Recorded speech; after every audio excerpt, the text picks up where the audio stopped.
ಮಂಡ್ಯದ ಒಂದು ಹೇಳಿಕೆಯನ್ನು ನೀವು ಕೇಳಿಸ್ಕೊಂಡೆ ಅಂತ ನಾನು ಭಾವಿಸ್ತೀನಿ.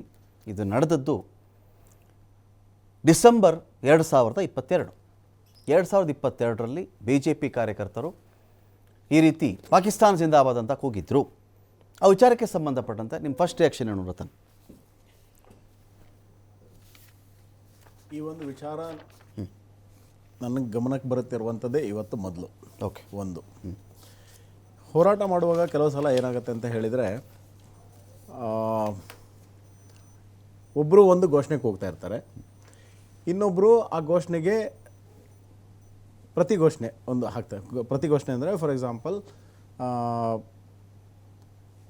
ಭಾರತೀಯ ಜನತಾ ಪಕ್ಷಕ್ಕೆ ಅಂತ ಒಬ್ಬರು ಹೇಳ್ತಾರೆ, ಜಯವಾಗಲಿ ಜಯವಾಗಲಿ ಅಂತ ಇನ್ನೊಬ್ರು ಹೇಳ್ತಾ ಇರ್ತಾರೆ.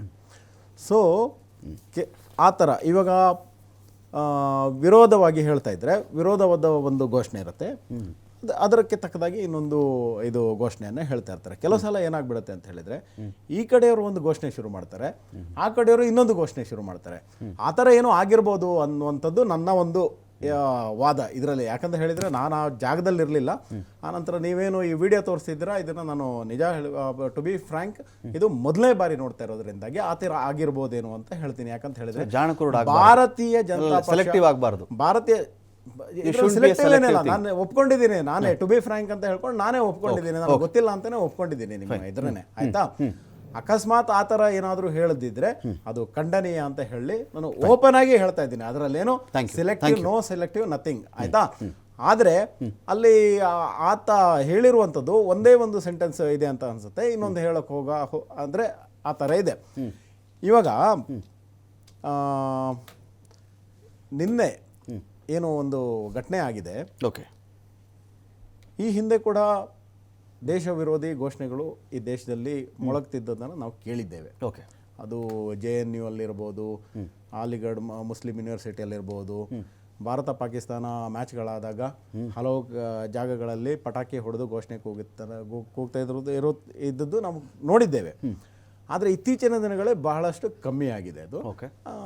ಮೋಸ್ಟ್ಲಿ ಮೇ ಬಿ ಭಾರತೀಯ ಅಂದರೆ ಇದು ಭಾರತದಲ್ಲಿ ರಾಷ್ಟ್ರೀಯತೆಯ ಒಂದು ಏನು ರಾಷ್ಟ್ರೀಯತೆ ಜಾಸ್ತಿ ಆಗಿರೋದ್ರಿಂದ ಅಂತ ಅನ್ಕೊಂತೀನಿ ನಾನು ಅಂತ ಹೇಳ್ತೇನೆ. ಆದರೆ ಕರ್ನಾಟಕದಲ್ಲಿ ಮೊದಲೆಲ್ಲ ಇದು ಸರ್ವೆ ಮಾಡಿ ರಾಷ್ಟ್ರೀಯತೆ ಕಡಿಮೆ ಇತ್ತು ಅಂತ ಸರ್ವೆ ಮಾಡಿದ್ರೆ ನೀವು ಕಾಂಗ್ರೆಸ್ ಸರ್ಕಾರ ಯಾವಾಗಲೂ ಇತ್ತು, ಈ ದೇಶದ ಜನ ಸರ್ವೆ ಮಾಡಿದ್ದಾರೆ. ನಾನು ಒಬ್ಬ ಇಲ್ಲಿ ಈ ದೇಶದ ಒಬ್ಬ ಸಿಟಿಸನ್ ಆಗಿ, ಪ್ರಜೆಯಾಗಿ ನಾನು ಕೂಡ ಸರ್ವೆ ಆಗ್ಬಿಟ್ಟಿದೆ. ಎಲ್ಲಿ ಸರ್ವೆ ಮಾಡಬೇಕು ಅಲ್ಲೇ ಸರ್ವೆ ಮಾಡಿದೆ. ಏನು ಇವಾಗ ಮನುಷ್ಯನ ಒಂದು ಇಮೋಷನ್, ಭಾವನೆ ಅನ್ನುವಂಥದ್ದು ಏನು ಲ್ಯಾಬಲ್ಲಿ ಟೆಸ್ಟ್ ಮಾಡುವಂಥದ್ದಲ್ಲ, ಅಥವಾ ಯಾರೋ ಒಬ್ರು ಕೊಡುವಂತ ಇದು ಏನು ಟೆಸ್ಸೆ ಕೊಡುವಂಥದ್ದಲ್ಲ. ಬಿಜೆಪಿ ಬಂದ್ಮೇಲೆ ನಾನು ಹೇಳ್ತೀನಿ ಕೇಳಿ, ಏಜೆನ್ಸಿ ಓಪನ್ ಮಾಡಿದ್ರು ರಾಷ್ಟ್ರೀಯತೆ ಆಯ್ತಾ. ಬಿಜೆಪಿ ಅಲ್ಲ ಇದು. ಇವಾಗ ನೀವು ಹೋಗಿ ಕಾಮನ್ ಪರ್ಸನ್ ಹತ್ರ ಕೇಳಿಬೇಕಾದ್ರೆ ಆತ ಒಪ್ತಾನ ಅಂತ ಕೇಳಿ, ಅದಕ್ಕೇನು ಯಾವ ಲ್ಯಾಬ್ ಸರ್ಟಿಫಿಕೇಟ್ ಬೇಕಾಗಿಲ್ಲ, ಅದಕ್ಕೆ ಯಾವ ಸರ್ಟಿಫಿಕೇಟ್ ಬೇಕಾಗಿಲ್ಲ, ಯಾವ ಸರ್ವೇನೂ ಬೇಕಾಗಿಲ್ಲ. ಆಯ್ತಾ. ಆದರೆ ಬೇರೆ ಬೇರೆ ಜಾಗದಲ್ಲಿ ಮೊಳಗ್ತಿದ್ದಂತ ರಾಷ್ಟ್ರ ವಿರೋಧಿ ಕೂಗನ್ನ ಇಂದು ಒಂದು ರಾಜ್ಯ ನಡೆಸುವಂತ ಶಕ್ತಿ ಕೇಂದ್ರವಾದಂತ ವಿಧಾನಸೌಧಕ್ಕೆ ತಂದಂತ ಒಂದು ಅಪಕೀರ್ತಿ ಕಾಂಗ್ರೆಸ್ ಪಕ್ಷಕ್ಕೆ ಸಲ್ಲತ್ತೆ. ಇದನ್ನ ನಾವು ಖಂಡತುಂಡವಾಗಿ ಇದು ವಿರೋಧಿಸ್ತೇವೆ. ಅಷ್ಟೇ ಅಲ್ಲ, ಈ ಒಂದು ರಾಜ್ಯಸಭಾ ಸದಸ್ಯ ಏನಿದಾರಲ್ಲ ಆತನನ್ನ ಕಿತ್ತು ಒಗಿಬೇಕು ಅನ್ನುವಂಥದ್ದು ಕೂಡ ನಮ್ಮ ಆಗ್ರಹ.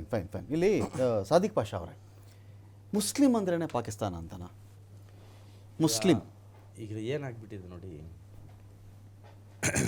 ಈಗ ಸಾದಿಕ್ ಪಾಷಾ ಅಂದ ತಕ್ಷಣ ಇಮ್ಮಿಡಿಯೇಟ್ ಆಗಿ ಕೆಲವರ ಮನಸ್ಸಲ್ಲಿ ಈತ ಪಾಕಿಸ್ತಾನ ಸಪೋರ್ಟರು, ಇವನು ಮುಸ್ಲಿಂ, ಟೋಪಿ ನೋಡ್ಬಿಟ್ರೆ ಪಾಕಿಸ್ತಾನ ಅಂತ ಇದು ಈ ಥರನೇ ಆಗ್ಬಿಟ್ಟಿದೆ ನೋಡಿ. ಈಗ ಈ ಘೋಷಣೆ ಹೇಳಿದ್ರಲ್ಲ ಪಾಕಿಸ್ತಾನ ಜಿಂದಾಬಾದ್ ಅಂತ, ಅದನ್ನು ನಾವು ಖಂಡಿಸ್ತೀವಿ. ಅವನು ಯಾರನ್ನ ಇರಲಿ, ಅವನು ಮುಸಲ್ಮಾನ ಇರಲಿ, ಅವನು ಹಿಂದೂ ಇರಲಿ, ಯಾರನ್ನ ಇರಲಿ.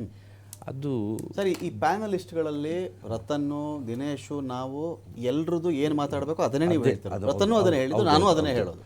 ಅದನ್ನು ಫಸ್ಟು ನಾವು ಖಂಡಿಸ್ತೀವಿ. ಓಕೆ, ಅದು ತಪ್ಪಾಗಿರೋದು. ಅದು ತಕ್ಷಣವೇ ಈ ಪಾರ್ಟಿ ಯಾವುದನ್ನ ಇಲ್ಲಿ ಕಾಂಗ್ರೆಸ್ ಪಾರ್ಟಿ ಮತ್ತು ಅವರು MP ಆದ್ರಲ್ಲ, ಅವರೆಲ್ಲ ಈ ಮೀಡಿಯಾ ಹೇಳಿದ ತಕ್ಷಣವೇ ಆ್ಯಕ್ಷನ್ ತಗೋಬೇಕಿತ್ತು. ಯಾರಿದ್ದಾರೆ, ಯಾರು ಇದು ಘೋಷಣೆ ಮಾಡಿದ್ದಾರೆ ಅಂತ ಮಾಡಿದರೆ ನೋಡಿ ಇವತ್ತು ಇಷ್ಟು ಟೆನ್ಷನ್ ನಡೀತಾ ಇರಲಿಲ್ಲ. ನೆನ್ನೆ ಅದು ಇದಾಗ್ತಾಯಿತ್ತು. ಅವ್ನು ತಪ್ಪು ಮಾಡಿದಾನ, ಅವ್ನಿಗೆ ಜೈಲ್ ಕಳಿಸ್ಬೇಕು, ಕೇಸ್ ಯಾವ್ದು ಹಾಕಬೇಕು ಎಲ್ಲ ಹಾಕ್ಬಿಟ್ಟು ಕಳಿಸ್ಬೇಕಿತ್ತು. ಇನ್ನೊಂದು ನೋಡಿ ಸರ್, ಈಗ ನಾನು ಒಂದು ಮಾತು ಅದು ಹೇಳ್ತೀನಿ. ಒಂದು ಭಾಗ ಸರ್, ಒಂದು ಭಾಗ. ಏನಾಗುತ್ತೆ ನೋಡಿ, ನಿಮ್ಗೆ ಹೇಳ್ಬಿಡ್ತೀನಿ ಸಾದಿಕ್ ಅವರೇ, ಇದಾದ ಮೇಲೆ ಜರ್ನಲಿಸ್ಟ್ಗಳು ಅವ್ರ ಬಳಿ ಹೋಗ್ತಾರೆ. ಅಹಂಕಾರ ನೆತ್ತಿಗೇರಿಬಿಟ್ರೆ ಏನಾಗುತ್ತೆ ಅನ್ನೋದಕ್ಕೆ ಈ ನಾಜೀರ್ ಹುಸೇನ್ ಅಂತ ಮನುಷ್ಯರು ಅಥವಾ ಮನುಷ್ಯ ರೂಪದವರು ಇವ್ರಿಗೆ ಏನು ಹೇಳ್ಬೇಕು ನನಗೆ ಗೊತ್ತಿಲ್ಲ, ಏಯ್ ನಡೆಯೋ ಆಚೆ ಅಂತ ಹೇಳ್ತಾರೆ. ನೋಡಿ, ಏಕವಚನದಲ್ಲಿ ನಡೆಯೋ ಆಚೆ, ನಡೆಯೋ, ಏ ಹೋಗಲ್ಲ ಅಂತ ಮಾತಾಡ್ತಾರಲ್ಲ. ನಮ್ಮ ಯಾರು ಈ ಅಪ್ಪ, ಯಾರು ಈ ನಾಜೀರ್ ಹುಸೇನ್? ಅಲ್ಲ, ನೆನ್ನೆ ಸೋತಿದ್ರಿ ಅಪ್ಪ, ಯಾರು ಹೇಳಿ? ಎಷ್ಟು ಒಂದು ನಿಮಿಷ ಗೌರವ ರತನ್ ಕೊಡ್ತಾನೆ ರತನ್ ಅನ್ನೋದು ರತನ್ ಗೊತ್ತಾಗುತ್ತೆ. ರತನ್ ನಿಮ್ಮ ಟೈಮ್ ಆಗಿದೆ.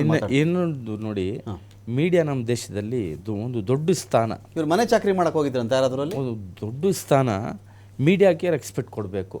ಯಾಕಂದರೆ ಒಳ್ಳೇದು ಕೆಟ್ಟದ್ದೆಲ್ಲ ಮೀಡಿಯಾನೇ ತೋರಿಸೋದು. ಅವ್ರೀಗ ಲೀಡರ್ ಆಗಿದ್ದಾರೆ ಅಂದರೆ, MP ಆಗಿದ್ದಾರೆ ಅಂದರೆ, ಇದು ಫಸ್ಟು ಇವರು ಮೀಡಿಯಾಗೆ ಇದು ಮಾಡಬೇಕು, ಥ್ಯಾಂಕ್ಸ್ ಹೇಳಬೇಕು. ಯಾಕಂದರೆ ನೋಡಿ, ಅದು ನಾನು ನೋಡಿದೆ, ನಾಸೀರ್ ಹುಸೇನ್ ಅವರು ತುಂಬ ಮಗ್ರೂರಿ ಅಂತಾರೆ ನಮ್ಮ ಮುಸಲ್ಮಾನರಲ್ಲಿ, ಮಗ್ರೂರ್ ಅಂತಾರೆ.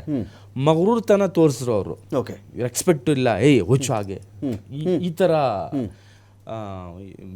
ಭಾಷೆ ಮಾತಾಡಿದ್ರು. ಅದು ಅವರು ಕ್ಷಮೆ ಕೇಳಬೇಕು, ಎಲ್ಲ ಮೀಡಿಯಾಗೆ ಕ್ಷಮೆ ಕೇಳಬೇಕು. ಆಮೇಲೆ ಅದು ಪಾಕಿಸ್ತಾನ ಅವರು ಇದು ಮಾಡಿ ಹೇಳಿದ್ದಾರೆ ಇಲ್ಲ, ಅದು ಆಮೇಲೆ ಓಕೆ, ಫಸ್ಟ್ ಮೀಡಿಯಾದಿಂದ ರೆಸ್ಪೆಕ್ಟ್ ಕೊಡಲಿಲ್ಲ, ಒಂದು ಮಾತು ಇದು ಹೇಳಿದಾರಲ್ಲ, ಅದಕ್ಕೆ ಇವರು ಕ್ಷಮೆ ಕೇಳಬೇಕು. ಇನ್ನೊಂದು ನೋಡಿ ಸರ್, ಒಂದು ಮಾತು ನಾನು ಹೇಳ್ತೀನಿ. ಅದು ಈ ಪಾಕಿಸ್ತಾನ ಮುರ್ದಾಬಾದ್ ಅಂತ ಹೇಳಬೇಕು, ಜಿಂದಾಬಾದ್ ಅಂತ ಹೇಳಬಾರ್ದು. ಜಿಂದಾಬಾದ್ ಅಂದರೆ ದೇಶದ್ರೋಹಿ, ಮುರ್ದಾಬಾದ್ ಅಂದರೆ ದೇಶ ಪ್ರೇಮಿ.